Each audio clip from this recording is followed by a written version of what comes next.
धाराशिव शहर पोलीस स्टेशनमध्ये होमगार्ड आणि कर्मचाऱ्यांचा राडा पाहायला मिळालाय। होमगार्ड कर्मचाऱ्याला शहर पोलीस स्टेशनमध्ये आणलं गेलं। मारहाणीची घटना, इतर दोघांकडूनही मारहाण झाल्याचा होमगार्ड कर्मचाऱ्याचा आरोप आहे। मनोज परमार असं मारहाण झालेल्या होमगार्ड कर्मचाऱ्याचं नाव आहे।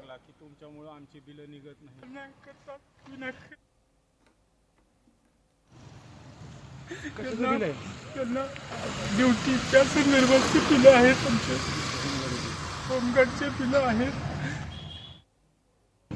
सुरेश देवकुळेंनी माझा हात पिरगळून मला मारहाण केली व मला हात पिरगळला, माझ्या गुंड्या तोडल्या आणि तुला बघतो ह्या भाषात त्यांनी सांगितलं। आणि त्याच्यासोबत अविनाश साळुंके पण होता, परंतु मी हात सोडून पळून गेल्यामुळे मी वाचलो। माझ्या गालावर मार बसलेला आहे। मॅडमनी सांगितलं की PI साहेब व संबंधित अधिकाऱ्यांशी संपर्क साधा। लोकशाही मराठी ऐका, पहा, जागरूक रहा।